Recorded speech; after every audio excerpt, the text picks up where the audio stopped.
Petrol ഓട്ടോറിക്ഷയുടെ, അതായത് to സ്ട്രോക്കിൻ്റെ കാർബറേറ്ററാണ്. അപ്പോൾ ഈയിടെയായിട്ട് നമുക്കറിയാമല്ലോ ഈ പെട്രോളിൻ്റെ ഉപയോഗം കൊണ്ട് ഇടക്കിടക്ക് കാർബറേറ്റർ ക്ലീൻ ചെയ്യേണ്ട അവസ്ഥ. പിന്നെ ഒരു ആശ്വാസം എന്ന് വെച്ചാൽ ടൈഫർ ടൈപ്പ് അല്ലല്ലോ ഇത്. ടൈഫർ ടൈപ്പ് ആണെങ്കിൽ നല്ല 8 മണി അവർക്ക് കിട്ടിക്കൊണ്ടിരിക്കുന്നു. അപ്പം പറഞ്ഞു വന്നത് കാർബറേറ്റർ നമ്മളത് ഏത് വണ്ടിയുടെ ആണെങ്കിലും അഴിക്കുമ്പോൾ ഇപ്പം അഴിച്ച് വണ്ടിയുടെ വെച്ച് ക്ലീൻ ചെയ്ത് തിരിച്ചടക്കാൻ അടച്ചതായിരുന്നു. ഒരു കാര്യം നിങ്ങൾ കാണിച്ചു തരാണ്. ഇതിൻ്റെ അകത്ത് ഈ സ്ലോ സ്പീഡ് ജെറ്റില്ലേ, അത് അറിയാമല്ലോ, പലപ്പോഴും പല വണ്ടിക്ക് അഴിഞ്ഞു വരത്തില്ല.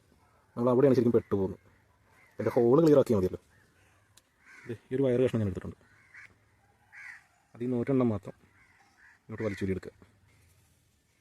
കറക്റ്റായിട്ട് അതിൻ്റെ അറ്റം എടുത്ത് നമ്മുടെ ഇതിൻ്റെ ഉള്ളിൽ സെൻറ്റർ ഹോളിൽ അതാണല്ലോ ശരിക്കും തുറന്നു വരേണ്ടത്. അതിലൂടെ അങ്ങ് കോർക്കുക. അതായത് ജെറ്റ് അഴിഞ്ഞ് വന്നില്ലെങ്കിൽ ചെയ്യുന്ന പണിയാണ്. ഇതാ കോർത്ത് ശരിക്കും ഇപ്പോഴത്ത് വന്നിട്ടുണ്ട്. അങ്ങോട്ട് ഇങ്ങോട്ട് വലിച്ച് ഇട്ട് കറക്കി ആ ഹോള് ക്ലിയർ ആക്കുക.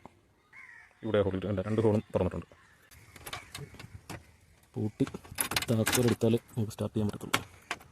ബാക്ക് ഡോറിന് താക്കോലുണ്ട്.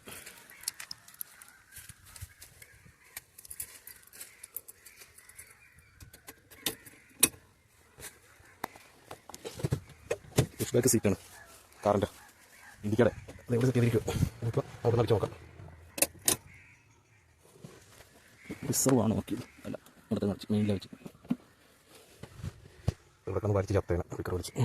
ഇത് 4 സ്ട്രോക്കിൻ്റെ വിക്കർ വെച്ചിരിക്കുന്നത്. ഇത് കാണുമ്പോൾ അറിയാമല്ലോ, ഒരു വളം ഉണ്ട് വേണ്ട. 4 സ്ട്രോക്കിൻ്റെ വിക്കർ വെച്ചിരിക്കുന്നത്.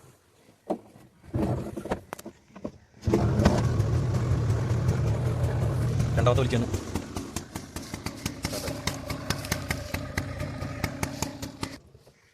നമ്മുടെ വണ്ടിയുടെ ഫുള്ള് ഡീറ്റെയിലൊക്കെ പരിചയപ്പെടുത്തിക്കൊണ്ട് വേറൊരു വീഡിയോ ഒരു ദിവസം ഇടാവേ. കുറേ കാര്യങ്ങൾ കാണിച്ചു തരാനുണ്ട്.